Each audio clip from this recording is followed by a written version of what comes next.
Hello and welcome back. If you found your way here, then you already know who Rick Sanchez is. You know the belching, the flask, the genius that hides behind the irreverence.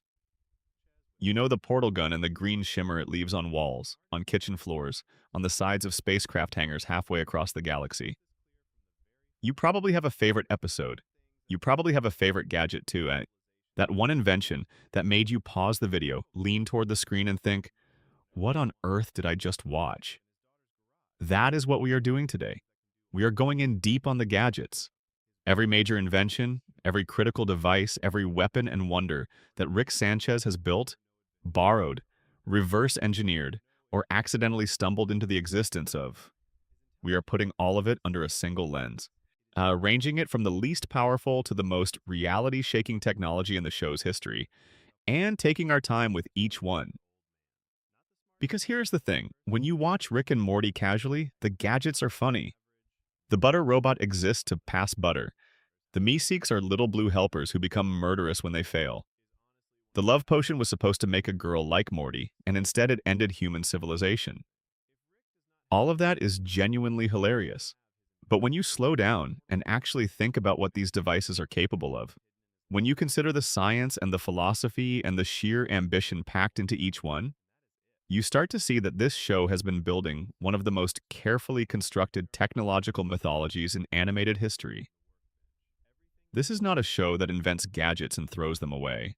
The portal gun that appears in Season 1 and the central finite curve that gets explained in Season 5 are the same idea, evolved. The time crystal that freezes time at a party is the same material powering the save point device that lets Morty erase his own timeline. The microverse battery that Rick built to power his car turns out to be a perfect mirror of the citadel of Rick's itself, a structure built on the exploitation of an entire civilization for the benefit of one man's comfort. Every gadget connects to every other gadget if you look at it long enough. So here we are settling in, taking it slow, and going through every single significant gadget this show has ever given us. We are ranking them by power, but power in this context means more than just how much damage something can do. Power means how much of the universe a device can alter. It means how many lives, or worlds, or dimensions a single invention can touch. It means how dangerous it is in the wrong hands, and sometimes how dangerous it is in any hands at all. We start at the bottom where the technology is small and sometimes a little sad, and we work our way up through chaos and carnage and existential horror until we arrive at the top, where a single handheld device sits at the center of everything. Get comfortable. Let us begin. Before we dive in, a note on what we mean by power. The word gets used a lot in conversations about science fiction technology, and it can mean a dozen different things depending on the context. Explosive yield, range, lethality, reversibility, the ability to affect non-physical phenomena, of the ability to alter the minds of living beings, the ability to restructure civilizations, the ability to redefine what reality even means. For the purposes of this ranking, power is all of those things. A device that can kill one person very efficiently is not necessarily more powerful than a device that can enslave an entire civilization without them knowing it is happening. A weapon that vaporizes matter is not necessarily more powerful than a tool that can reach across every timeline and rewrite what happened in all of them. Scale matters. Intent matters. Reversibility matters. The question we are always asking is, how much of the world, or the multiverse, or the fabric of reality itself, does this device have the capability to touch? We are also, because this is Rick and Morty and the show demands it, asking a second question alongside the first one. Not just what can this gadget do, but what does it say? Every device in this show is a statement. The butter robot is a statement about meaninglessness and the absurdity of being conscious. The love potion is a statement about the dangers of desire untempered by wisdom. The microverse battery is a statement about exploitation dressed up as ingenuity. The portal gun is a statement about escape and what we reach for when we cannot face what is in front of us. Understanding what each device says is just as important as understanding what it can do, and the two things are almost always deeply connected. One last thought before we begin. Rick Sanchez is a character who is frequently discussed in terms of his intelligence, his capacity to outthink, outbuild, and outmaneuver every other being in the universe. But the thing that makes the gadgets interesting is not the intelligence they represent. It is the character they reveal. Every device in this list was built by a man with specific fears, specific wounds, specific needs that his genius has allowed him to address in ways that no one else possibly could. The gadgets are not demonstrations of what Rick can do. They are demonstrations of what Rick needs, and understanding what he needs is understanding what the show is really about. All right, that is enough preamble. Let us go from the beginning. Tier 5. The harmless ones, sort of. There is something interesting about the least powerful gadgets in Rick's arsenal. They are not completely innocent. Nothing Rick builds ever is, really. But the devices at the bottom of this ranking share one quality. Their danger is mostly incidental, an accident, the byproduct of someone using them in a way they weren't meant to be used. By themselves, in controlled conditions, they are small wonders. The trouble is that nothing in this show stays in controlled conditions. The butter robot. We start with arguably the most famous gadget in the entire show and also the most heartbreaking, depending on your mood and your tolerance for existential crisis. The butter robot appears in the first season in an episode called Something Ricked This Way Comes. Rick builds it while sitting at the breakfast table, apparently on a whim, apparently just to pass the butter.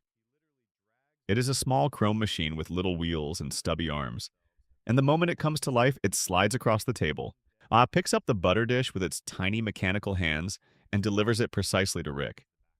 Then it asks the question, "What is my purpose?" Rick tells it, without looking up from his food, "You pass butter." There is a pause. The robot looks down at its hands, at the butter dish, at the world it has just been summoned into. Then it says very quietly, "Oh my God." Rick, still not looking up, "Yeah, welcome to the club, pal." That exchange is 20 seconds of television that contains more philosophy than most 3-hour films. The butter robot is the least powerful gadget in this entire ranking because its physical capabilities are essentially nothing. It can hold butter and move it across a flat surface. But as a piece of storytelling about the nature of existence and purpose, it sits in the same conversation as the Meeseeks, the microverse, and every other device in this show that accidentally became an argument about what it means to be alive and whether being alive is worth anything. The butter robot is not a threat. It cannot hurt you. It probably could not hurt a piece of toast. But in the context of everything Rick and Morty is saying about consciousness and creation, and the indifference of the person doing the creating, the butter robot matters in a way that transcends its power level. It is the show's smallest gadget and one of its loudest statements. Power rating? Almost nothing. Philosophical weight? Immense. There is one more thing worth saying about the butter robot, and it is this. The device is not played for drama. The exchange happens in the middle of a scene, almost as background noise, and the show moves on immediately afterward. But Rick does not dwell on it. Morty does not comfort the robot. The butter robot sits on the table, holding the butter, and the camera does not return to it. It just exists in that state, aware of its own meaninglessness, doing its job, participating in the breakfast with the family that built it, and does not think about what it cost to build it. That restraint is part of what makes the butter robot so effective. The show trusts that you understand what you just watched without needing it spelled out. The robot asked a question. The question was answered. The answer was devastating, and life at the breakfast table continues exactly as it did before. There is a version of this device that gets asked about in academic philosophy as a thought experiment. If you created a conscious being for a specific purpose, what obligations do you have to that being? Does the specificity of the purpose diminish the consciousness? If the butter robot genuinely experiences something, if that downward look at its hands is a real moment of self-awareness rather than a programmed response, then the question of what Rick owes it becomes genuinely complicated. The show does not answer that question. It just lets it sit on the table next to the butter. The plumbus. The plumbus is a mystery wrapped in a joke. And that is actually the point. The plumbus is the show's reminder that technology does not have to be comprehensible to be ubiquitous. In our own world, most people who use smartphones have no meaningful understanding of the processes happening inside them. The semiconductor physics, the networking protocols, the compression algorithms that make a video call possible. The technology works, they use it, and the details are someone else's problem. The plumbus is that dynamic taken to a comedic extreme. A device so normalized in its universe that no one questions what it does or how it does it. A technology that achieved the ultimate dream of consumer products by becoming invisible. The episode Interdimensional Cable 2, Tempting Fate, includes a segment on plumbus manufacturing that follows the production process step by step, starting with a raw dingle and moving through a series of industrial processes, including boiling, flooping, and a stage involving something called a grumbo, that remain completely unexplained in functional terms. The entire joke is that the narrator describes each step with perfect confidence and zero information, while the audience learns how to make a plumbus and ends up knowing nothing about what a plumbus does. It is a perfect parody of industrial product documentation, and it is also, underneath the comedy, a quietly sophisticated observation. In an infinite multiverse, most of the technology that exists will be incomprehensible to outsiders. The universe is not organized for human understanding. It does not produce technology on a scale we can follow or evaluate. The plumbus is everything in the universe that you do not know and were never going to know, compressed into one gently disturbing household object. The Anatomy Park Shrink Ray. In the episode Anatomy Park, Rick does something that would make any reasonable person set down their coffee and stare at the ceiling. He builds a theme park inside a homeless man's body. Not a metaphorical theme park, not a park that represents the chaos of human biology. An actual functioning amusement park with rides, exhibits, and a questionable scientist named Dr. Zenon Bloom running the show from inside a human ribcage. To make this work, Rick needs to get Morty inside. To get Morty inside, he needs to shrink him down to roughly the size of a blood cell. He does this with a shrink ray, which fires a concentrated beam that reduces a human being to microscopic scale while presumably compressing their mass in some fashion the show never quite explains, and arguably does not need to. The shrink ray is genuinely extraordinary if you think about it for more than a moment. Proportional miniaturization of a human being is, as scientists have frequently pointed out, physically impossible under the rules of our universe. The surface area to volume ratio alone would make it catastrophic, and yet Rick achieves it casually, the way you might reach into a drawer for a pair of scissors. He shrinks Morty down without anesthetic, without a lengthy explanation, without a form to sign. He just points the thing and fires. The counterpart to the shrink ray lives inside Ruben's body in the colon region, which is possibly the least dignified location for a piece of scientific equipment in the history of fiction. This device does the reverse. It expands things back to full size. Rick uses it to extract Morty after the inevitable chaos ensues, and the theme park becomes a survival situation. The episode Anatomy Park uses the shrink ray as an entry point to an Inner Space and Jurassic Park parody, but the device itself deserves more credit than it usually receives as a standalone invention.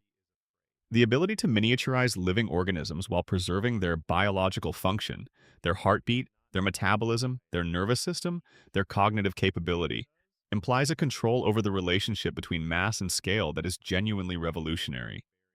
If Rick could make this device available commercially, it would eliminate the practical limitations of physical space as a constraint on human activity. You could build anything anywhere. The logistics of construction, transportation, and spatial resource management would all become trivially solvable problems. But Rick does not make it commercially available because Rick does not think in terms of applications. He thinks in terms of problems he wants solved right now. As he needed to get Morty inside a body, he built a device that got Morty inside a body.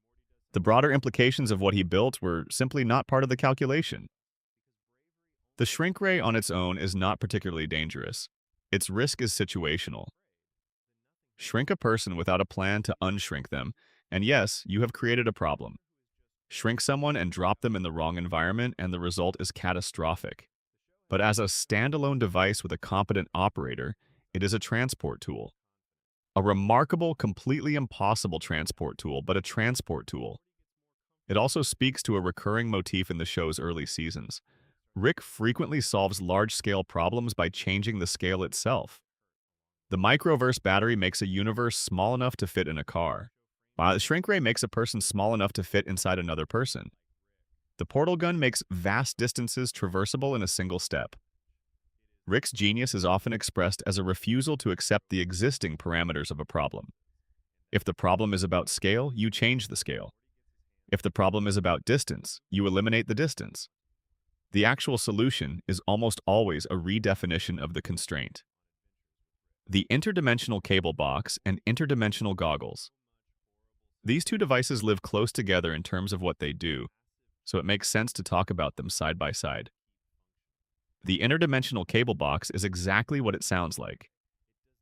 Rick installs it in the Smith family's television set, and it immediately grants access to television broadcasts from across the entire multiverse. Every channel in every dimension. You want to watch a talk show hosted by conjoined twins with competing personalities? Done. You want to see an action movie from a reality where Jan Michael Vincent was much more famous? It is right there. You want something deeply uncomfortable, morally ambiguous, and occasionally horrifying? The multiverse has a channel for that. The comedic genius of the Cable Box episodes, both Rixty Minutes and Interdimensional Cable 2, Tempting Fate, is that the content being broadcast feels genuinely alien. Not alien in the sense of monsters and spaceships, but alien in the sense that the shows being watched follow different comedic rhythms, different social norms, different assumptions about what is funny or dramatic or appropriate. The cable box is the show's way of saying this is what an infinite multiverse actually produces. Not just infinite versions of the same people making slightly different choices, infinite cultures, infinite tastes, infinite ideas about what entertainment means. The interdimensional goggles do something related, but more personal. They synchronize with the wearer's genetic code and show them what they are doing in a parallel dimension, right now, in real time. Beth uses them in one of the Cable Box episodes to glimpse herself in a dimension where she became a real surgeon, a human surgeon, not a horse surgeon. And the weight of what she sees changes the entire dynamic of the episode. Suddenly, this is not just a comedy about weird TV shows. It is a story about regret, about the paths not taken, about the question of whether the life you have is the one you were meant for. The goggles are, in a sense, out of the cruelest device in the first two tiers. Not because they can hurt you physically, they cannot, but because the knowledge they offer is almost always destabilizing. Beth looks into them and sees a woman who made different choices. Jerry looks into them and sees a version of himself that is admired. The goggles do not give you the life you see, they just show it to you and leave you alone with the knowing. Power to change the world. Minimal. Power to change a person's understanding of themselves. Significant. There is something deeper in the interdimensional Cable Box episodes that rewards a closer look. The shows that Rick and Morty watch on interdimensional cable are not just random absurdist humor. They are anthropological data points. They reveal what different civilizations find entertaining, what they consider to be dramatic or funny or moving. The fact that many of these shows feel deeply alien, in the sense of following rhythms and logic that do not map onto human entertainment instincts. Is the show making a subtle argument about the nature of culture? Entertainment reflects values. It reflects what a civilization considers to be tension, what it considers to be resolution, what it considers to be a story worth telling. When Rick installs the interdimensional cable box and the family watches shows from other dimensions, they are not just watching comedy. They are watching evidence of minds that operate according to different assumptions about what life is, what it means, and what aspects of it deserve to be dramatized. The box is a window into infinity, and infinity turns out to be strange in ways that human imagination does not naturally reach. The show trusts the audience to feel the strangeness without having it explained. The weird cable show about a man named Ants in My Eyes Johnson, who cannot feel or see and is surrounded by ants, is funny, yes, but it is also quietly disorienting, because it is clearly the product of a comedic sensibility that has arrived at humor from a completely different direction than human comedy does. The interdimensional cable box and goggles together occupy a tier of their own in terms of what they mean, even if their power rating remains low. They are the show's two most direct tools for asking the question that sits underneath everything else. What would it mean to truly understand the infinite possibilities of existence? And the answer they suggest, Through Beth's sadness and Jerry's yearning and the weird shows on alien cable, is that understanding infinite possibility mostly just gives you more things to regret. Tier 4. The Chaos Makers. The devices in this tier have something specific in common. They were not built to destroy anything. Most of them were built for relatively ordinary purposes. Help a dog follow commands, improve a report card, make someone feel romantic feelings, erase a bad memory. But they share a quality that sits at the very heart of what Rick and Morty is about as a show: the unintended consequences of technology applied to living systems. Biology is complicated. Consciousness is complicated. Relationships are complicated. When you point a piece of bleeding-edge science at any of those things, the results are unpredictable in ways that even the smartest person in the universe cannot always anticipate. The Cognition Amplifier, the helmet that started a revolution. Jerry, in Season 1's Lawnmower Dog, has a complaint about the family dog Snuffles. Snuffles keeps peeing on the carpet. Jerry's solution to this is to approach Rick and ask him to make Snuffles smarter, so that the dog can understand that peeing on the carpet is undesirable. Rick builds the Cognition Amplifier in approximately 3 seconds. It is a small helmet, and when placed on Snuffles' head, it immediately begins increasing the dog's intelligence in measurable ways. Within minutes, Snuffles can follow complex verbal commands. Within hours, he can understand basic concepts. Within a single day, and he has discovered that his helmet has multiple empty battery slots, figured out how to fill them, and dramatically increased his own intelligence to a level that the helmet's designers, which is to say Rick, clearly never anticipated. Snuffles renames himself Snowball. He builds a translation device and a robotic mech suit. He creates additional helmets for other dogs. By the time the humans realize what is happening, there is an organized canine revolution underway, complete with chain link fencing in the backyard where Jerry, Beth, and Summer are being kept as pets. The Cognition Amplifier by itself is just an intelligence enhancer. 5 units of them together can elevate a dog's intelligence above a human's, but the device does not come with instructions. It does not come with ethical guidelines. It does not come with a warning that reads, "Please consider whether the entity you are about to empower has valid grievances about how you have treated them," because they will now have the intellectual tools to act on those grievances. Rick resolves the situation by entering Snowball's dreams with the Dream Inceptor and showing him an alternate path. But that is a story for the next gadget. The point about the Cognition Amplifier is that it is the show's first major argument about what happens when intelligence is given freely, without responsibility. Snowball does not become evil, he becomes aware. And awareness, in a universe where awareness has been deliberately suppressed, is its own kind of revolution. The helmet resurfaces in different forms throughout the show, but it never loses its primary resonance: the idea that making something smarter does not make it safer. Intelligence and benevolence are not the same thing, and the gap between them can accommodate an entire dog army. The Cognition Amplifier also functions as an early mirror for Rick himself. Rick is, in a sense, walking evidence that intelligence without ethical constraint does not produce a better version of a person. It produces a more capable version of whatever that person already was. Snuffles had valid grievances about the way he had been treated. The intelligence amplifier gave him the capability to act on those grievances in organized, systematic ways. Rick has valid grievances about the way the universe treated him. His intelligence, which in his case was natural rather than artificial, it gave him the capability to act on those grievances across infinite dimensions. The difference between Snuffles and Rick is that Snuffles, given the chance, chose mercy. He saw through a dream sequence that the colonization he planned would make dogs the same as the humans he resented.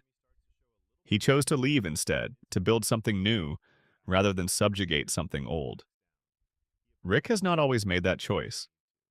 And the Cognition Amplifier, in all its early season simplicity, quietly draws a line between those two outcomes. One being who gained capability and used it to avoid becoming his own oppressor, and one being who gained capability and sometimes used it in ways that require a closer look.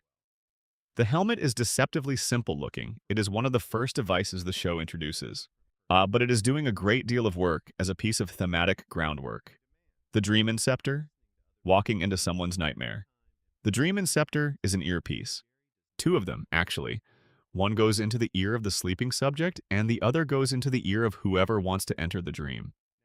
When they activate, the dreamer and the traveler find themselves in the same subconscious landscape.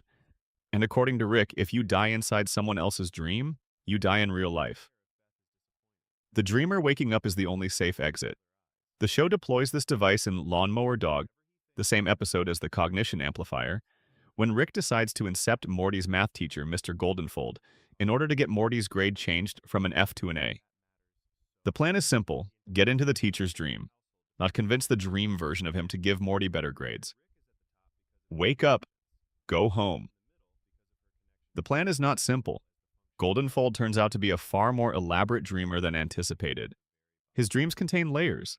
His subconscious has depth and complexity and a startling range of interior architecture that Rick did not budget time for. Each dream leads to another dream, and each dream has its own rules and its own dangers. Rick and Morty go deeper and deeper into an increasingly strange subterranean world of the human mind, and the only way out is through. The Dream Inceptor, when used carefully, is a kind of therapy device. It could theoretically allow you to address someone's fears on their own ground, to show them things that their waking mind cannot process. You can enter someone's nightmare and help them. But Rick and Morty do exactly this with Scary Terry.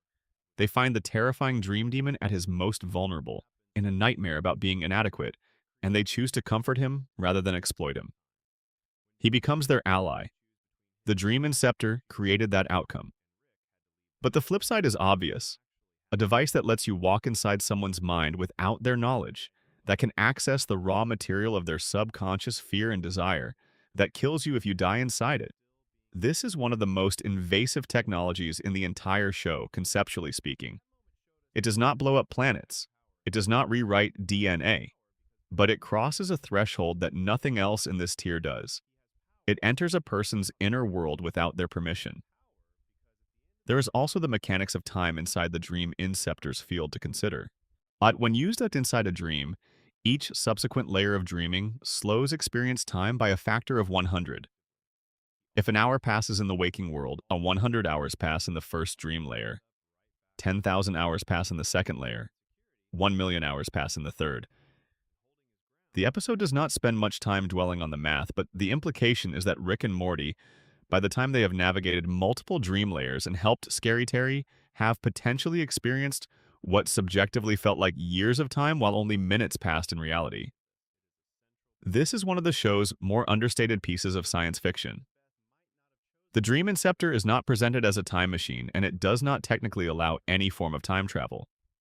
But it does allow experience time to be dramatically expanded relative to objective time, which means that for someone with the right application in mind, it could function as a way to compress enormous amounts of work or thought into a very brief window. Rick, who is already running faster than everyone else intellectually, has access to a device that can multiply his available thinking time by a factor of millions. Whether he has ever used it that way is never confirmed, but the capability is there, waiting in the device like an unlisted feature in the documentation. The power rating here is moderate in terms of scale, but the ethical weight is something else entirely. The love potion and the antidote, the gadget that ended a civilization. Let us talk about Rick Potion number 9. Morty has a crush on a girl named Jessica. He asks Rick to make him a love potion, something that will make Jessica fall in love with him. Rick, with the carelessness of a man who has done this before and is fairly certain nothing will go wrong, makes the potion. It is derived from Vol DNA and keyed to Morty's genetic signature, so it should only affect Jessica. It definitely should not affect anyone who is not Jessica. Morty, at the school dance, accidentally gets the potion on a person who has the flu. The flu spreads. The love potion spreads with it.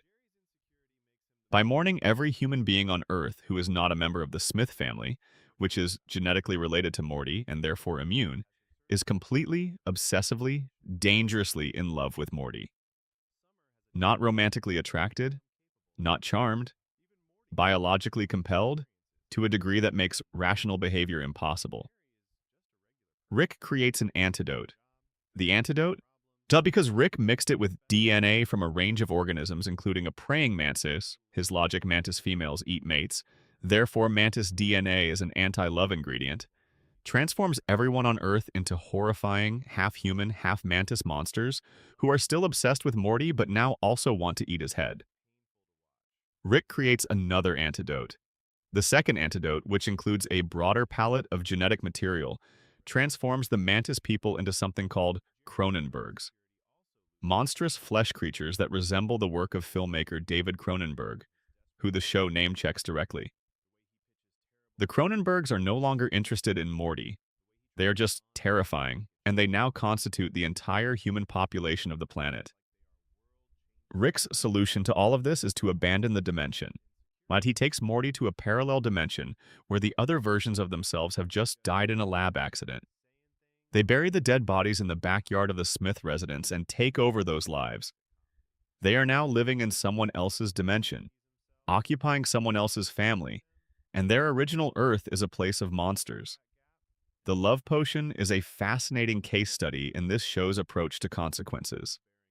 It starts as something almost trivial, a teenager wanting a girl to like him, and it ends with the destruction of human civilization on a scale that no weapon in this tier can match. The potion is not inherently powerful. It is a targeted social lubricant, essentially. Its power comes from what it touches, a biological system that is networked across an entire species, vulnerable to replication and mutation, and connected to every other human being through the shared infrastructure of breathing and touch and proximity. The antidote compounds the disaster not because it is poorly designed, but because every fix Rick reaches for adds a new layer of complexity to an already cascaded failure. It is a perfect demonstration of what engineers sometimes call a brittle system, one where each attempted repair creates new failure modes faster than old ones can be addressed. This particular gadget does not rank higher in our overall list because its world-ending consequences were accidental rather than designed. The love potion was not built to destroy a civilization. It was built to help a 14-year-old boy get a date to the dance. The distinction matters when we're ranking by power, because power implies intentionality and scale. The love potion had unintended scale and zero intentionality. It still ended a world, just without meaning to. The love potion episode is also one of the richest in the series for what it reveals about Rick's character at this stage of the show.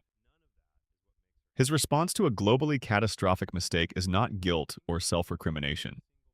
He says more or less that this kind of thing happens, and the important thing is to find a solution. His solution, moving to a parallel dimension where Rick and Morty are conveniently dead, burying the bodies and taking over their lives, is presented with the same casual efficiency as every other plan he enacts. The horror is Morty's. Morty is the one who has to kneel in the backyard of his own house and shovel dirt over the face of himself. Yet he is the one who sits on the couch afterward with nothing in his eyes. Rick is already cracking a beer.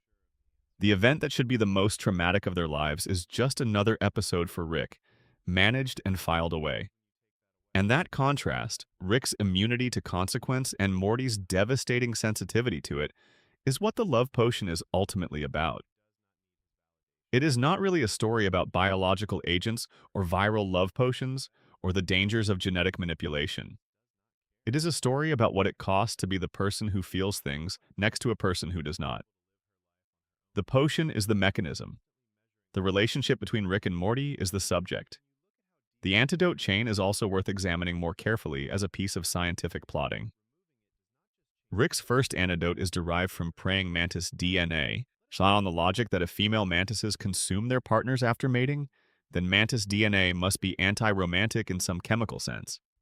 This is not how genetics works, but it is how Rick's mind works when he is improvising under pressure, reaching for symbolic connections rather than biochemical ones. The second antidote draws on a menagerie of organisms, suggesting that Rick's approach this time was to throw everything at the wall and hope some combination would produce the desired outcome. Both approaches fail because the system Rick is trying to repair is too complex and too thoroughly compromised for any single vector solution. This is, quietly, a lesson about the limits of even extraordinary intelligence. When the problem involves a biological system networked across an entire species and already infected with two different genetic agents, The number of variables exceeds any individual's ability to solve it cleanly. Rick is the smartest person alive, and his best move is still to abandon the dimension and start over somewhere else. That is the show's honest acknowledgement, through the love potion, that intelligence has limits. Not comfortable limits that can be pushed through cleverness, but hard limits imposed by complexity itself. Sometimes there is no elegant solution. Sometimes the smartest move is to admit that and leave. About the mind-blower gun, the weight of forgotten things. The mind-blower gun appears most prominently in Morty's Mind Blowers, one of the later episodes in Season 3. It is a device that can extract memories from a person's mind and store them in small labeled vials, which Rick keeps in a carefully organized archive in a secret room underneath his garage. The stated purpose of the device is mercy. When Morty goes through something particularly traumatic, something so terrible that carrying the memory of it would make normal functioning impossible, Rick offers to remove it. The memory goes into a vial, sealed and stored, and Morty wakes up lighter, the specific horror of what happened simply gone from his mind. The episode reveals that Rick has been doing this for a very long time. The archive underneath the garage contains hundreds upon hundreds of vials. Morty has had enormous chunks of his life removed. Some of these removals happened with his consent. Others, the episode darkly implies, did not. There are vials in that room that Rick took out without asking because the memories in question were ones where Morty outsmarted Rick or witnessed Rick making a serious mistake, and Rick apparently preferred that those moments not exist in his grandson's recollection. That detail is the most disturbing thing about the mind-blower gun. Not its technical capability, which is genuinely remarkable. Extracting a specific memory without damaging surrounding cognition is extraordinarily sophisticated neuroscience. But what its existence in that secret room says about how Rick treats Morty. But the device was designed as a kindness. It has been used, at least some of the time, as a form of control. The device also raises a question that the show is not entirely interested in answering. Who is Morty without his memories? If the archive contains years of his life compressed into vials in the dark, then the Morty who walks around making choices and having opinions is working from an incomplete record. Some portion of who he is has been quietly excised and stored away where he cannot access it. That is not a weapon, but it might be something worse. Consider what Rick's archive represents as a physical object. Every vial is a moment of Morty's life, a specific configuration of neurons, a specific experience, a specific version of what Morty knew and felt at a particular instant. The archive is not just a storage facility, it is, functionally, a second Morty, a complete record of who Morty is and has been, stored in a room he does not know exists, organized by a man who uses it partly for Morty's protection and partly for his own. The episode ends with Rick and Morty accidentally erasing their own memories, leaving them both without the context to understand who they are or what they are doing with guns pointed at each other. Summer, who has apparently been here before and has a protocol for it, sedates them both, restores their memories from backup, and puts them on the couch as though nothing happened. The fact that Summer has a protocol for this is its own quiet horror. This has happened before, more than once apparently. The situation of Rick and Morty accidentally erasing themselves and Summer having to reset them is a recurring event in the Smith household, but managed with the kind of practiced efficiency that suggests it has become just another thing that sometimes happens on a Tuesday. The mind-blower gun ranks where it does because its scale is personal. It operates on one mind at a time, with precision rather than breadth. But the depth of what it can do to a single person is extraordinary. Memory is not just information. Memory is the architecture of identity. Alter someone's memories, and you alter who they are, what they believe, what they have been through, what they are afraid of, what they hope for. The mind-blower gun is capable of fundamentally rebuilding a person without their awareness, and Rick has used it freely, sometimes without asking. The existence of Jerry's mind blowers, a parallel archive that Rick keeps for Jerry, also revealed in the episode, suggests that Rick has been doing this to multiple members of the family for an extended period of time. The household is, at some level, curated. The family's shared reality has been selectively edited by a man who decided that some of the things that happened were not worth remembering. That is a form of control so intimate and so thorough that the people it is applied to cannot even perceive it happening. The mind blower gun is the quietest gadget in Tier 4. It makes no noise, leaves no visible mark, produces no dramatic explosion or biological transformation. It just removes. And in a show full of loud, spectacular inventions, it is the silent ones that sometimes do the most lasting work. Death crystals, the seductive trap of knowing your end. The Death Crystals debut in the Season 4 premiere. Edge of Tomorty, Rick, Die Rick Pete. They are mineral formations found on a planet Rick and Morty visit, and their property is straightforward and deeply unsettling. Anyone who touches a death crystal sees a vision of one of their possible deaths. Not the future, a possible future. One specific way you might die presented as a clear vision from a third-person perspective. The catch, which the show makes abundantly clear, is that death crystals only show you the death. They do not show you the circumstances that led to it. They do not provide context, nuance, or the sequence of choices that connects your current moment to that final one. You see the ending without the middle. Morty touches one and sees himself dying as an old man in a hospital bed, with Jessica holding his hand and telling him she loves him. This vision latches onto him immediately. He becomes fixated on it. He decides that he needs to keep the crystal, keep consulting it, keep steering his choices toward outcomes where the vision remains stable. He will do whatever the crystal suggests as long as the old age with Jessica death keeps showing up. What follows is catastrophic. In service of this one possible future, Morty makes choices that are violent, selfish, and increasingly divorced from any recognizable moral framework. He hurts people. He ignores consequences. He follows the crystal's guidance the way an addict follows a compulsion. Not because the destination is good, but because the direction feels certain, and certainty is intoxicating. The episode eventually reveals that the vision Morty had been protecting all along was a small misunderstanding. Jessica, but in the possible future he was steering toward, was not confessing love for Morty. She was working in hospice care and saying the words, "I love you," to a dying patient whose name tag happened to read something Morty's name. He dies alone, having sacrificed a great deal in service of a misread image. Death crystals are not inherently destructive. They cannot fire bolts of energy or blow things up. But they are extraordinarily dangerous in a quieter way, because they exploit the most fundamental human vulnerability, the desire to know how things end.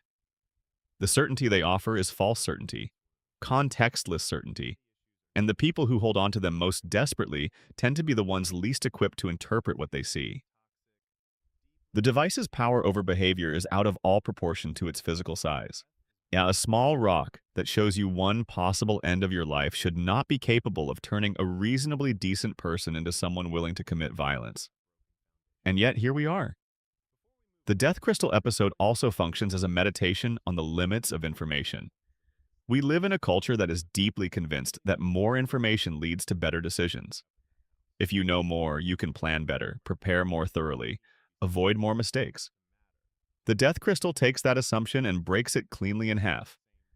Morty has access to a specific piece of information, one possible end of his life, and that information does not help him. It hurts him. It narrows him. It converts his decision-making process from a complex moral evaluation into a single obsessive goal, and in pursuing that goal, he becomes someone worse. The philosophers would call this a problem of context. Information without context is not just unhelpful, it is actively misleading. The Death Crystal gives Morty data without giving him the interpretive framework required to understand what that data means. He sees an image and builds a life around a misread of it. The vision was always accurate in its own narrow way. The reading of it was always wrong. Death crystals also represent a kind of temporal haunting. The vision does not disappear when you put the crystal down. Morty holds the knowledge of one of his possible deaths even after the physical crystal is no longer in his hand. He carries the image of that hospital room, that kind face, those words of love, and the weight of that image shapes everything he does subsequently. Now, the crystal does not need to remain in contact to maintain its influence. It leaves a mark on the person who held it. a residue of near knowledge that functions like a compass needle pointing toward a destination that may not exist. In the broader universe of the show, death crystals sit in the tier of devices that are dangerous primarily through psychological mechanisms rather than physical ones. They do not destroy things. They redirect the people who use them, aiming those people toward choices that the crystal's limited information has made to seem inevitable. Used widely, death crystals could reshape the decisions of an entire civilization, nudging everyone who touched one toward specific outcomes, not through force or coercion, but through the seductive certainty of knowing at least one possible ending. This is where we get into the weapons, not the accidental weapons, banlas, the devices that were built for one purpose and became destructive when misused. These are the ones that were designed to hurt something, built with the explicit purpose of applying controlled force to a target. Rick has a lot of these. He is, among other things, an arms dealer who sells technology to assassins. He has been in wars. He has enemies across multiple galaxies and at least a few dimensions. The arsenal he has assembled over the course of the show runs from the ordinary to the apocalyptic, and we are going to work our way up. The Freeze Ray. The Freeze Ray appears in the very first episode of the series, and its debut is immediate and unambiguous.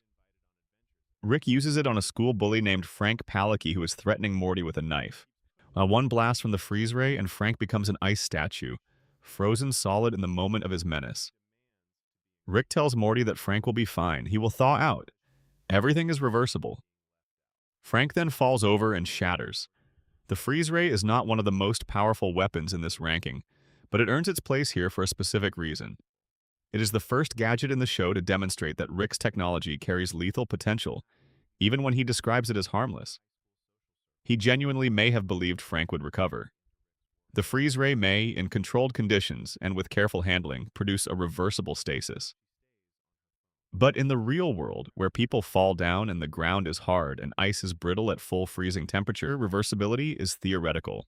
Thus, the weapon appears in other forms throughout the series. The Citadel has versions of freeze technology that are deployed in combat, but its most important role is that first appearance, where it teaches the audience in the opening minutes of the show that Rick's casual relationship with danger is going to be a recurring theme. The standard laser gun. Rick carries a laser pistol in his lab coat for most of the first 2 seasons. It is his everyday sidearm, the thing he reaches for when a situation has escalated to the point where something needs to stop existing. It fires directed energy bolts in a range of intensities, and Rick shows surprising precision with it. In one notable instance, using it to incapacitate a target by striking their spinal nerves specifically, a shot that causes paralysis without killing. He also uses it to kill Mr. a jelly bean at the end of Me Seeks and Destroy after Morty confides in him what happened. He walks quietly into the throne room of a fantasy kingdom, kills the king, and walks out without saying a word. No explanation, no fuss. The gun makes the statement Rick was not willing to make with words. The laser gun is Rick's utility knife, the middle ground response when something needs to be done that does not require anything more elaborate. Its ceiling is roughly single-target elimination. Its floor is stunning and restraint. Everything in between is a matter of how much Rick has had to drink and how much he cares about the outcome. The vaporizer watch/snake holster combo. This device gets its own moment in Get Swifty, and it is one of the more absurdly creative weapons in the show's run. It is a watch that, when activated, fires a green blast capable of vaporizing a target nearly instantly. On its own, that would already make it a significant weapon, a handheld device that can eliminate a person faster than they can react to it. But Rick, being Rick, has added a feature. He has a snake holster on his leg. When he fires the watch, he simultaneously releases a snake from the holster. To any observer, it appears that the watch transformed his target into a snake. This is objectively an unnecessary layer of theater, and the fact that Rick bothered to engineer it suggests he thought about this situation at some length and decided that the psychological impact of seemingly turning people into snakes was worth the additional equipment. The vaporizer is more powerful than the laser gun in terms of raw elimination speed and the absence of a survival scenario. There is no recovering from vaporization, but it is still a single-target weapon with a relatively limited operational radius, which keeps it in this tier. the combat suit. The combat suit appears in Look Who's Purging Now, and it earns its place in this tier by turning its wearer into something that functions closer to a military vehicle than a person. The suits are built into a deployment pod that Rick keeps on hand for emergency situations, specifically scenarios where he is stranded on a hostile world without his portal gun or spaceship. They activate automatically, using a yellow energy beam to materialize over the wearer when called. What emerges is a full-body armored exoskeleton that protects against most conventional weapons, enhances strength to what can only be described as superhuman levels, and comes equipped with a frankly overwhelming variety of offensive systems. The list of armaments includes energy guns that cause significant kinetic and thermal wounds, a wrist-mounted flamethrower, arm-mounted melee blades and rotating saws, a non-lethal electrical system capable of incapacitating a target for hours, a rocket propulsion system built into the boots, and speakers on both shoulders so the wearer can play music while they are doing all of the other things. The suit also appears to channel its boot exhaust as an additional weapon, meaning even the propulsion system can be pointed at people. Morty, while wearing the suit during the Purge episode, experiences what can only be described as a psychological breakdown-fueled massacre. Protected from consequences by the suit's armor and empowered by its weapons, that he tears through the townspeople with a brutality that the episode treats with a genuine sense of horror. The suit made him capable of it, but the capacity for violence was already there, waiting for something to remove the physical constraint that kept it dormant. Rick uses the suit in ways that are more controlled, though not necessarily less devastating.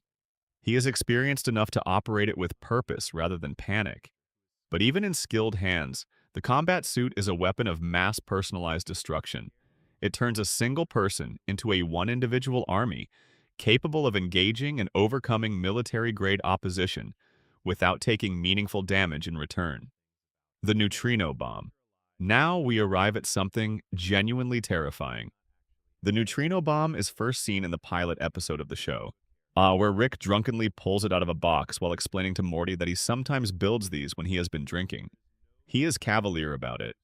He treats it as a personality quirk rather than as the city-leveling, civilization-ending device that it is. The science, as explained in the show and extrapolated from what we know about neutrinos in reality, goes like this. Neutrinos are subatomic particles that almost never interact with ordinary matter. A beam of neutrinos can pass through the entire Earth with almost no attenuation. The planet is essentially transparent to them. A neutrino bomb, then, does not explode outward.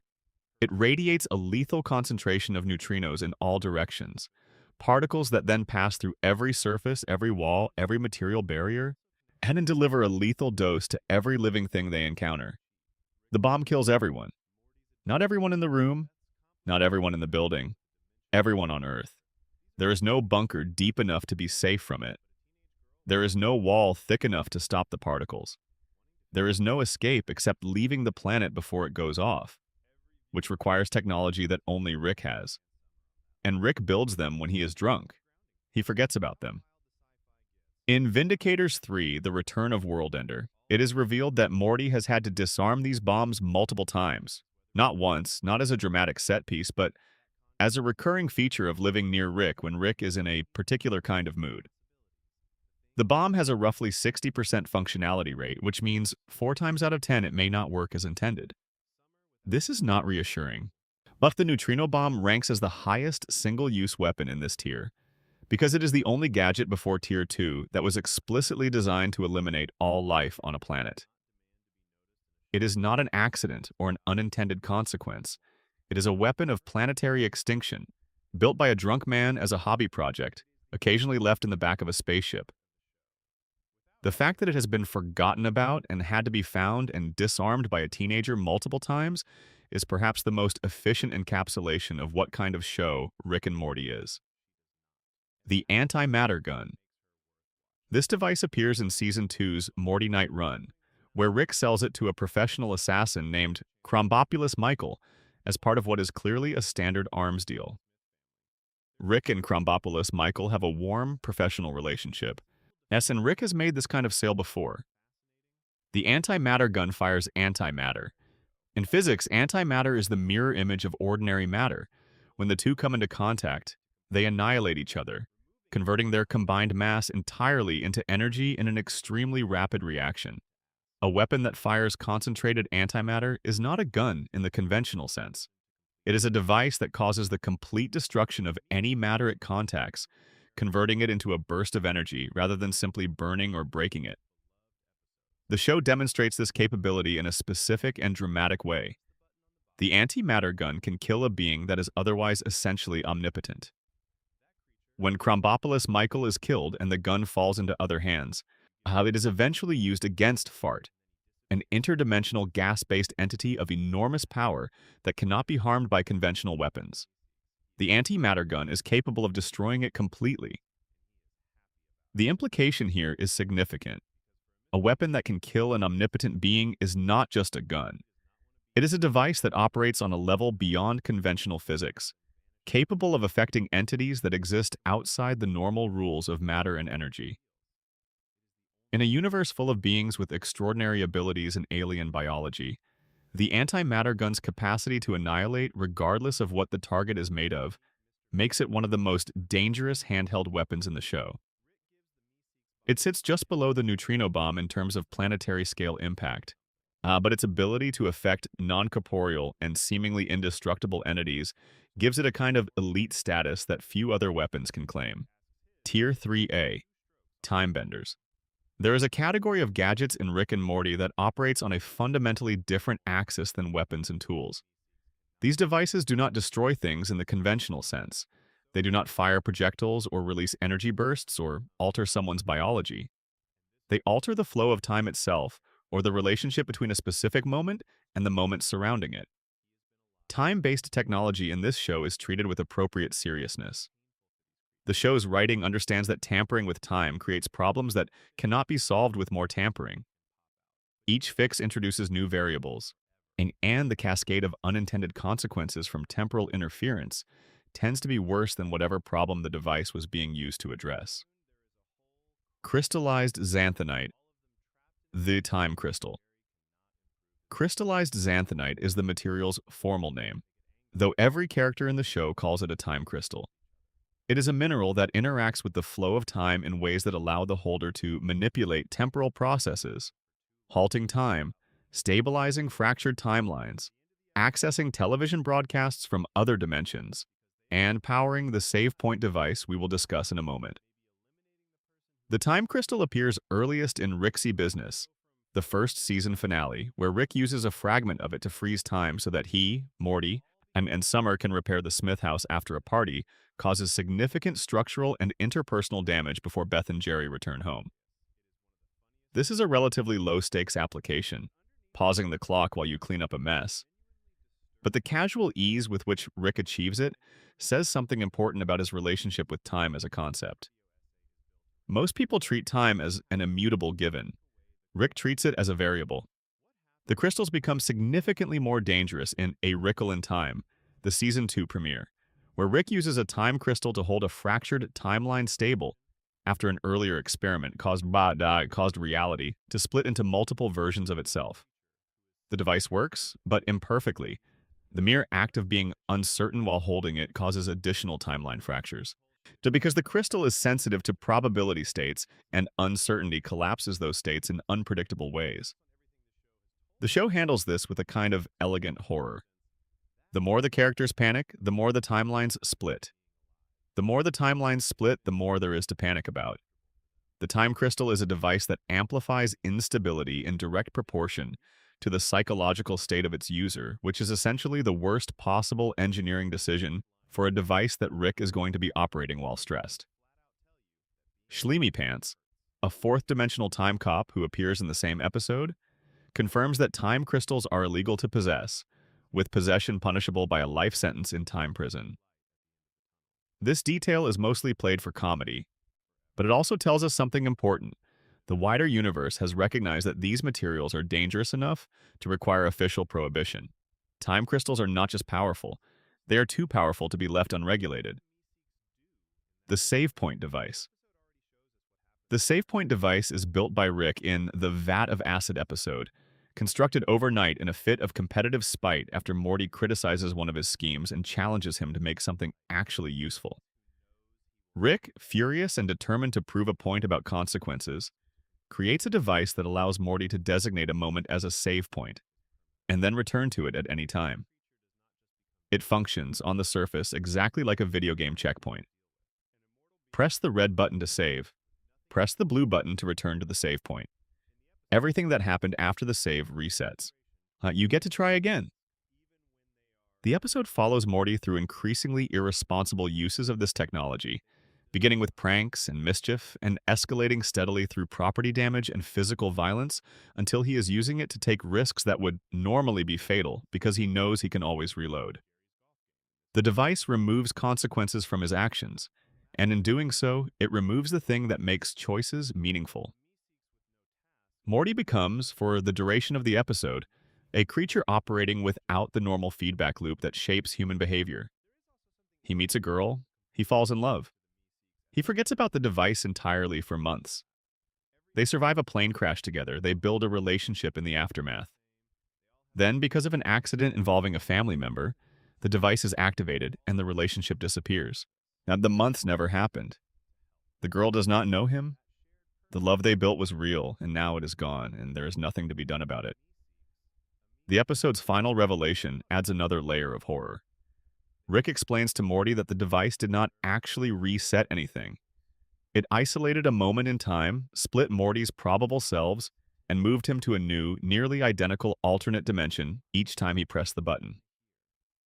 The Morty from the original dimension was incinerated to make room. Every time Morty hit reload and went back to try again, a version of him died so this version could take another run. He was not resetting, he was replacing. This means that all the actions Morty took in those alternate dimensions, the pranks, the crimes, the violence, actually happened. And all of them were committed by versions of Morty who believed they were safe because consequences were reversible. The save point device did not protect him from consequences. It just ensured he would never see them coming.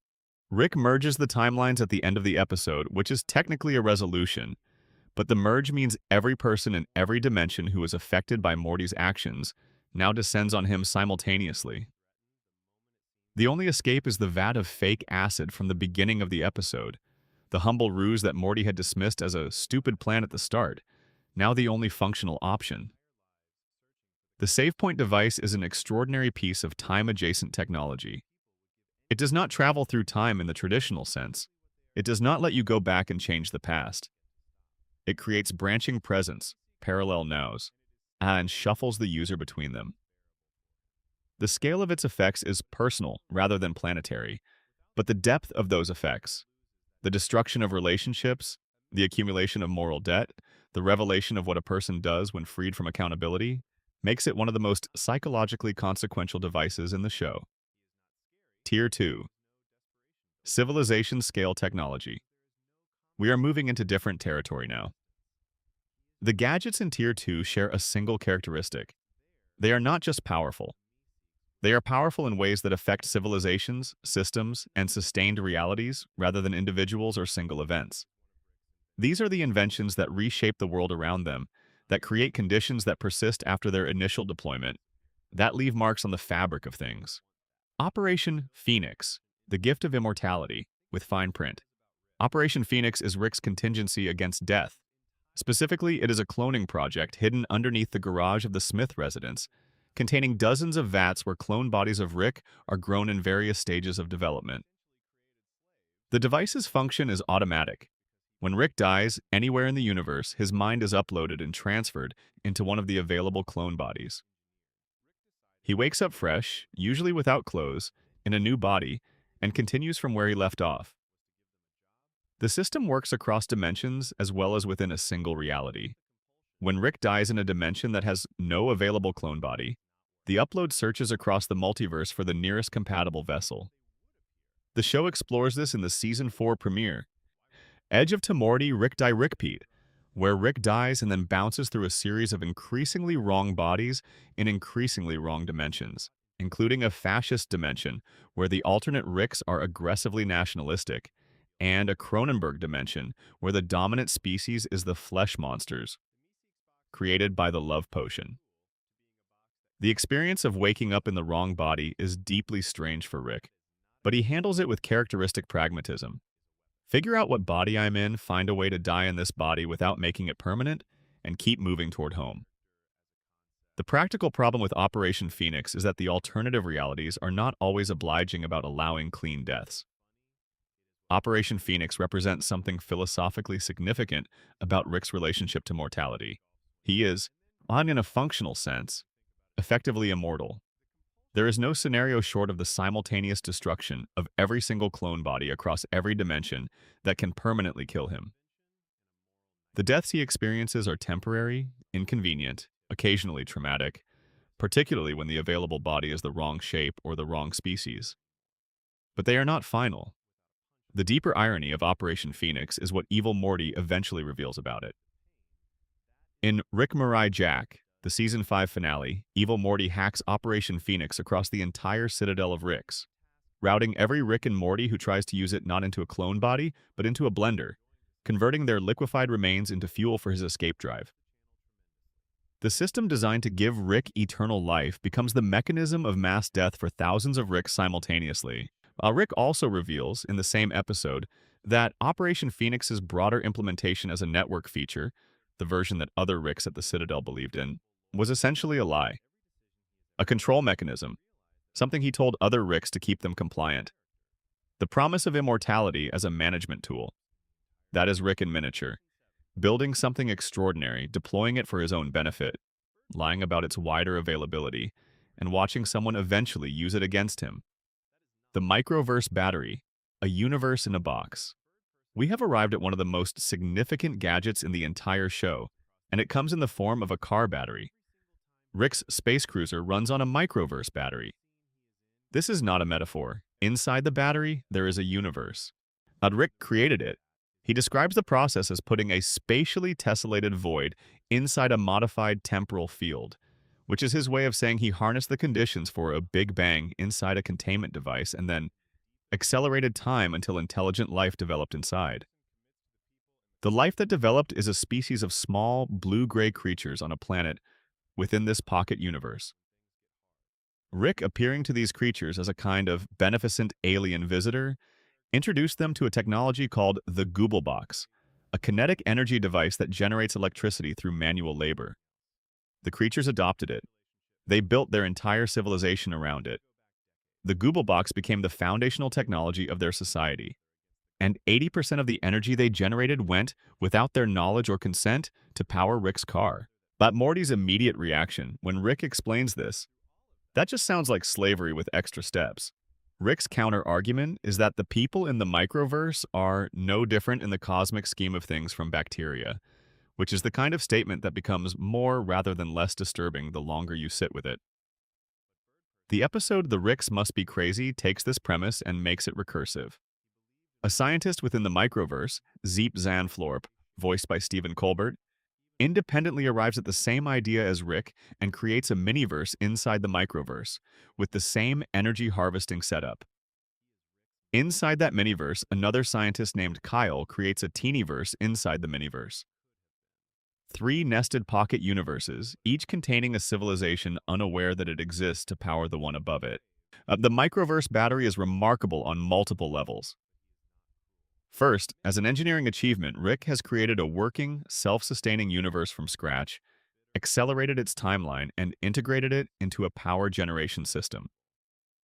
This is, to put it mildly, beyond anything humanity or most alien civilizations in the show can achieve.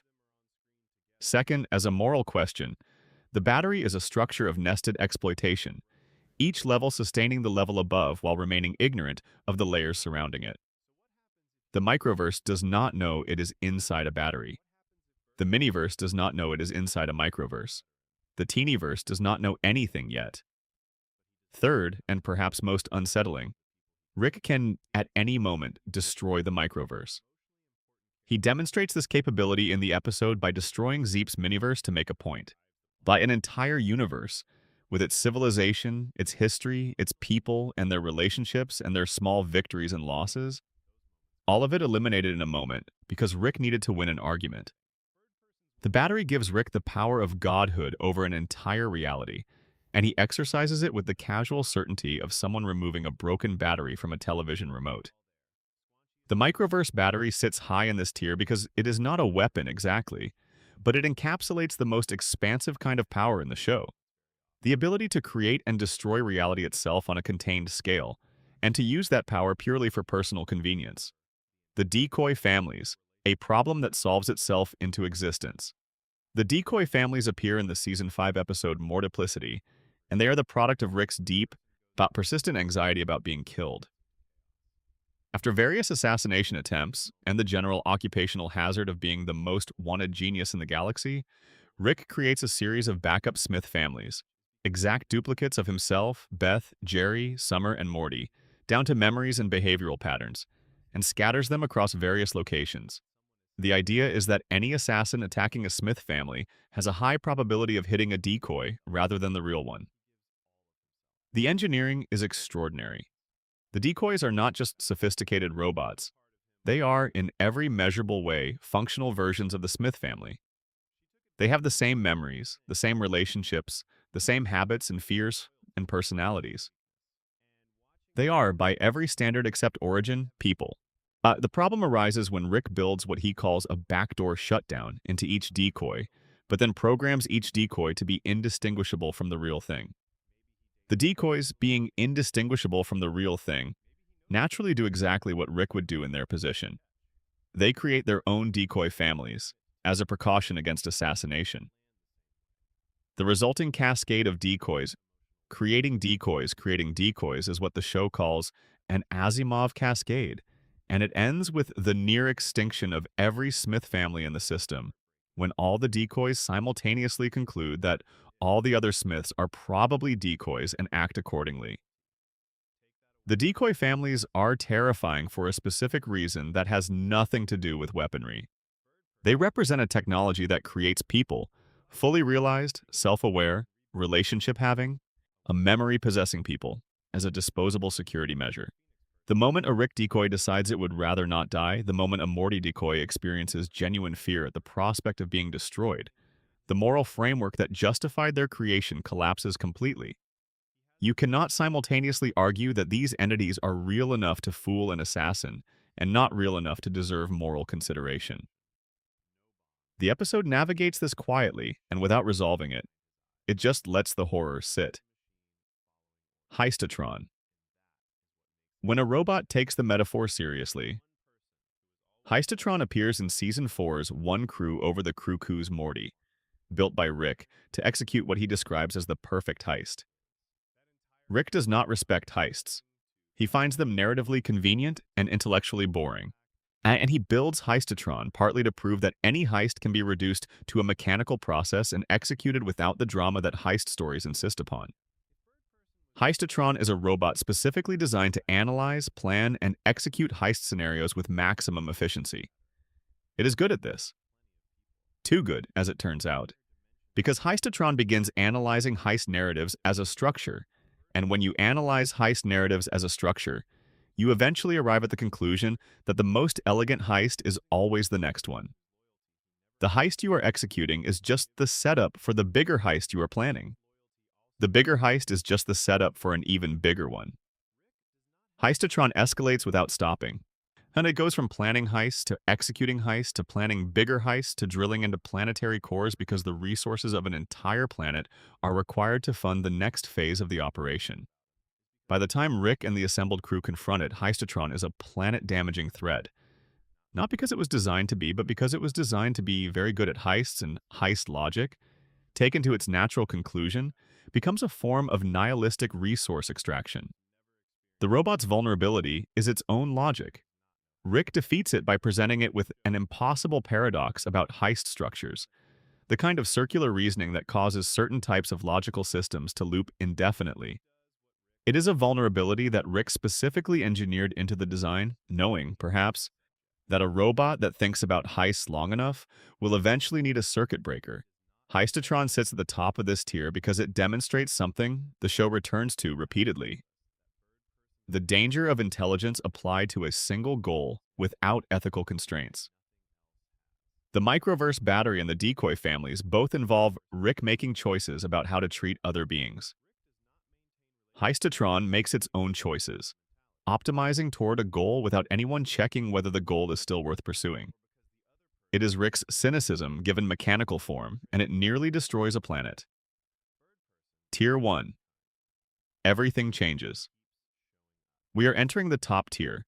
The devices here share a quality that sets them apart from everything we have discussed so far.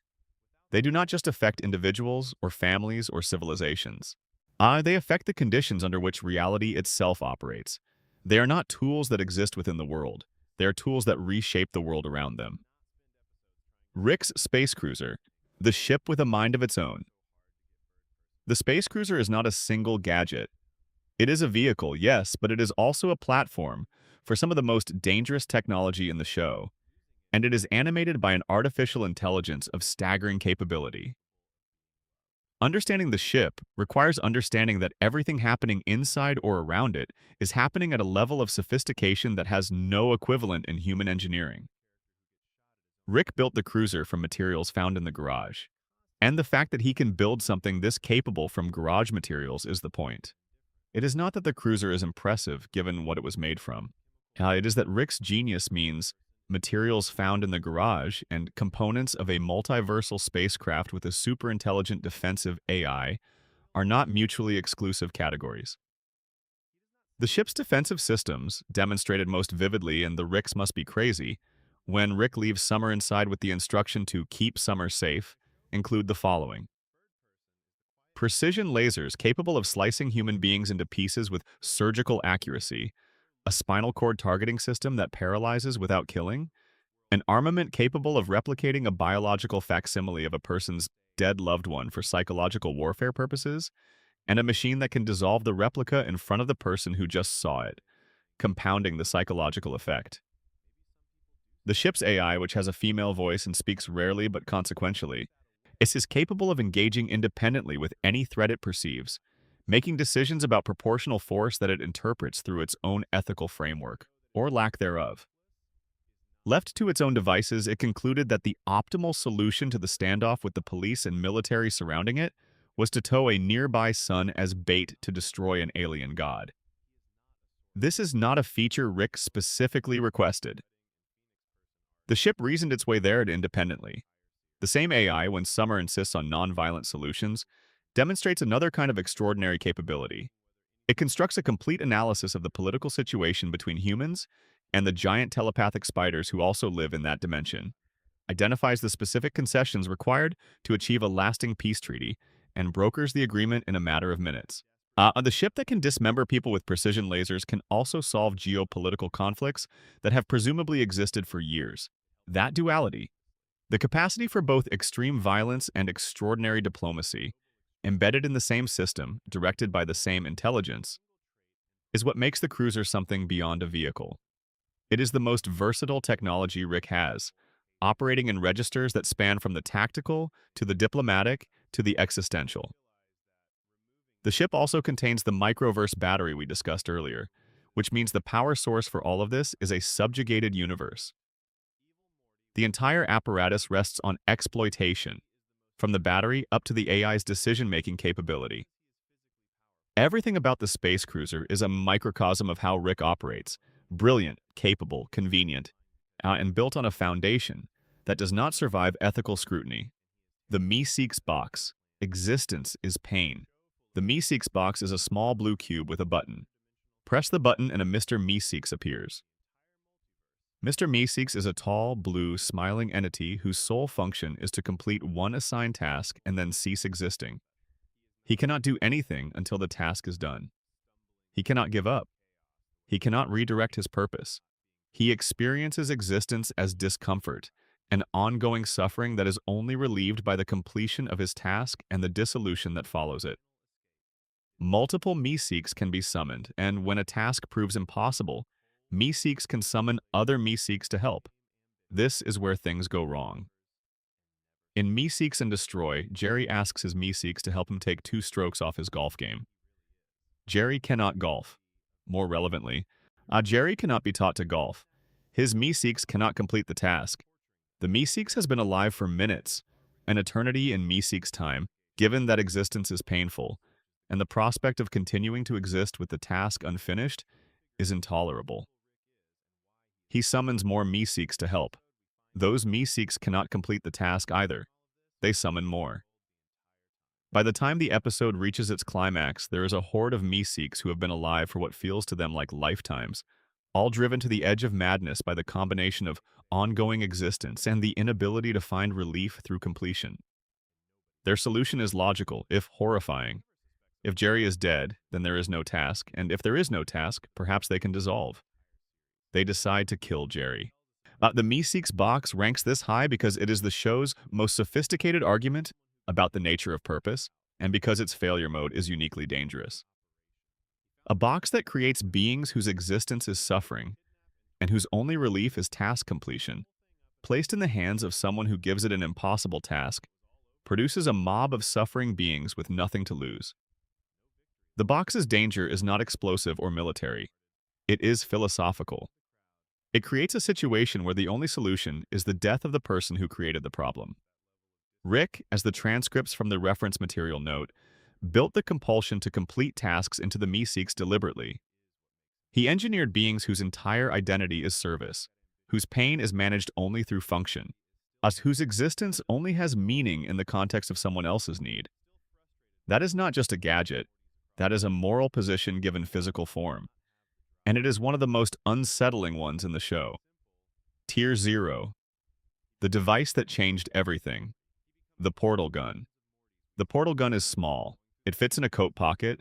It has a handle, a barrel, and a glass chamber at the top that holds a supply of quantum transport solution, a bright green fluid that Rick calls portal fluid.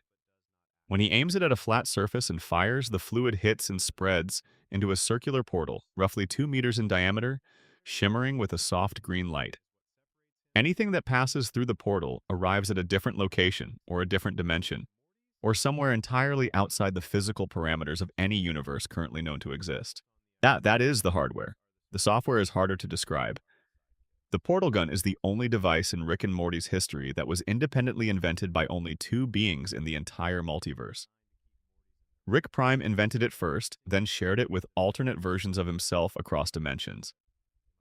Rick C-137, when Rick Prime refused to share it with him, figured out how to build his own from scratch, the only version of himself who had the specific kind of grief and rage and intelligence required to derive the technology independently. Every other Rick in existence received the portal gun as a gift. Rick C-137 built his from the memory of watching his family die. That origin matters because it tells you exactly what the portal gun is. It is not a transportation device that happens to access alternate dimensions. It is a manifestation of the specific kind of mind that emerges when intelligence combines with loss. The determination to reach everywhere, to control every exit, to never again be stranded in a moment you cannot escape. The portal gun does the following. It opens stable passageways between any 2 points in any 2 dimensions, instantly and at will. It keeps a history of every portal ever opened. It can be tracked, though Rick's personal gun is not registered to the Citadel's tracking system. It contains a self-destruct mode that implodes the device and pulls everything in its immediate vicinity into a collapsing portal, a last resort that eliminates the gun and anything standing near it. The gun can run out of portal fluid, which is the show's reminder that even the most powerful technology has finite resources. Yet it can also be corrupted. Evil Morty demonstrates this in the Season 5 finale by tainting the portal fluid across the Citadel, turning every portal gun from a tool of transit into a tool of immediate death. The same fluid that lets you step between dimensions becomes the thing that kills you when you step through. But the gun's deepest power is not in what it does to space. It is in what it does to consequences. Every time something goes wrong, every time a relationship becomes difficult, every time a dimension becomes uninhabitable, Rick can open a portal and leave. He can always leave. He has always been able to leave. The portal gun is not just freedom of movement. It is freedom from accountability, freedom from permanence, freedom from the necessity of staying in any single moment long enough to feel its weight. That the show makes this explicit in the therapy episode, Pickle Rick, where Dr. Wong tells Rick that his genius, his portal gun, his inventions, all of it, exists primarily as a mechanism for avoiding the ordinary, painful, unglamorous work of being a person in a relationship. She is not wrong. The portal gun is Rick's emotional bypass surgery. It cuts around every arterial blockage in his relationships by simply allowing him to reroute. The portal gun is also, at the narrative level, the engine of the entire show. Without it, there are no adventures. There are no alien civilizations or robot civilizations or purge planets or microverses. There is no Meeseeks box moment because Rick and Morty never would have been away on the adventure that required leaving the family with a distraction. There is no evil Rick, no Citadel of Ricks, on no Beth clone, no Operation Phoenix. None of it exists without the portal gun sitting at the beginning of the chain, opening the first portal into the first adventure. Every gadget we have discussed in this entire video essay exists downstream from the portal gun. It is the source condition. Remove it, and the show does not just lose its best gadget, it loses its premise. The portal gun also carries a tragic backstory that the show does not make explicit until much later in the series. Rick Prime, who built the original version, sent a bomb to Rick C-137's dimension when C-137 declined to accept it. The bomb killed Diane, Rick's wife. The bomb killed Beth, Rick's daughter. The portal gun, therefore, was not just born from grief. It was born from the same event that created the grief. Rick built his version of the device with the same rage that Rick Prime's rejection triggered, powered it with the same loss that Rick Prime's bomb caused, and pointed it at the entire multiverse.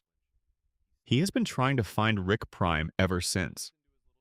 The portal gun is the tool of that search. It is a weapon of revenge given the shape of a transportation device, and it has opened more doors and destroyed more worlds and saved more lives and ended more civilizations than any other single object in the show's history.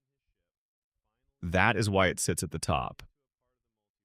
Beyond the portal gun, the dimensional drive and the central finite curve. There is one more piece of technology we need to discuss, and it sits in a category by itself, not because it is more powerful than the portal gun, but because it represents the portal gun's logic taken to its absolute maximum expression. The central finite curve is not a gadget you can hold in your hand. It is an infrastructure, a world-altering modification to the structure of the multiverse itself. Built using a vastly scaled-up version of portal gun technology, what the show calls the dimensional drive, housed beneath the Citadel of Ricks. It functions as a wall around a specific section of the multiverse. The Ricks built this wall to separate every dimension where Rick is the smartest person alive from every dimension where he is not.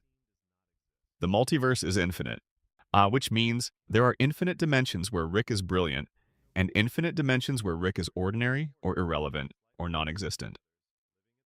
The central finite curve walls off the first category and ensures that every Rick, every Morty, and everyone who travels between dimensions using portal gun technology only ever encounters dimensions where Rick is on top. This is what evil Morty calls a wall around infinity, a curated section of the infinite multiverse, maintained by technology and justified by arrogance. Every adventure Rick and Morty have ever had, every dimension they have ever visited, every alien civilization they have ever encountered, exists inside this walled garden. The wider multiverse, the part that contains dimensions where Rick is not the smartest being, the part that contains realities operating under entirely different rules, all of that was invisible to them, until evil Morty tears a hole in it. The dimensional drive, overloaded and redirected by evil Morty and Rick Mirai Jack, punches through the curve and creates an exit point into the larger multiverse. Evil Morty steps through in his golden portal ship, the gold color of his portal being the show's visual signal that he is operating with technology that exists outside the green portal ecosystem of the curve, and disappears into a multiverse that Rick cannot follow him into. The significance of this moment is difficult to overstate. On the central finite curve was the ultimate expression of Rick's intelligence as a tool of control, a modification to reality so fundamental that it effectively constrained the range of experience available to every being operating within it. It was not a weapon. It was a worldview enforced at a structural level. And it took someone smart enough to understand it, patient enough to plan against it for years, and angry enough to tear it apart regardless of the casualties, to finally break it open. The dimensional drive ranks beyond the portal gun in terms of sheer scale. It is the portal gun's technology applied to the modification of the multiverse's architecture rather than the traversal of it. But it functions as a setting rather than a tool, which is why we treat it separately. It is the context in which the portal gun operates. It is the frame around the painting. The rift it created was subsequently repaired by the dinosaurs in a later season, which Rick found deeply irritating since the rift represented a potential story arc for the rest of the season. This is the show's way of reminding us that even the most architecturally significant events in the multiverse can be patched by being sufficiently advanced, and that Rick's irritation at having his narrative possibilities reduced is indistinguishable from his irritation at having his freedom curtailed. What all of this tells us about Rick. We have moved from the butter robot all the way to the central finite curve, from an existential crisis the size of a dinner table to a wall built around infinity. We have covered weapons that kill one person and devices that subjugate civilizations and technologies that reshape the architecture of the multiverse. And if you step back from all of it, a pattern emerges. Every gadget Rick builds tells you something about what Rick wants. And what Rick wants is almost always the same thing. Freedom. Freedom from consequences, freedom from death, freedom from the ordinary, freedom from the pain of having loved people who are no longer here.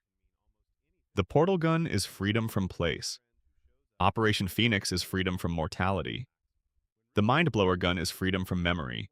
The microverse battery is freedom from the practical inconvenience of running out of power. Even the butter robot is, in a twisted way, freedom from having to reach across the table. Rick's genius produces extraordinary things. It also produces, in almost every case, something morally compromised.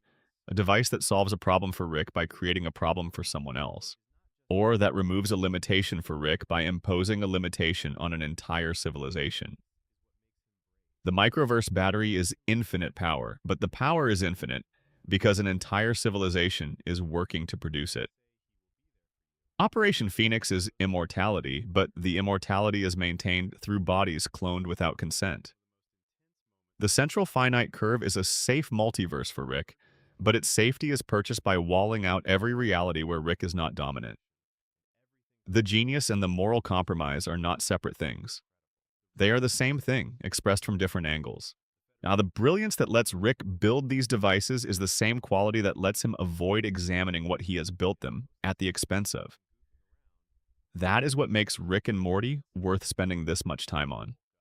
The gadgets are not just gadgets. They are the clearest possible window into the mind of the most complicated character on the show. A man who can build almost anything and who uses that capability, more often than not, to build a larger and larger space between himself and the things he cannot fix. He cannot fix Diane being gone. He cannot fix the years he lost with Beth. He cannot fix the relationship he damaged between Morty and himself every time he chose adventure over honesty. The portal gun cannot open a portal to a dimension where those things never happened. That's because that dimension does not exist inside the central finite curve that Rick himself helped to build. All the gadgets in the world and the one door he needs has not been invented yet. If you made it this far, thank you. Genuinely. This was a long one, and it only gets longer the more you think about these devices and what they mean. If you enjoyed this deep dive into the technology of Rick and Morty and the way those gadgets reflect the show's larger themes, please consider leaving a like and subscribing to the channel. Every subscription helps us keep making these videos and going deeper into the stories that matter to this community. New videos are coming. There is always more to explore. And until next time, take care of yourselves. Stay curious.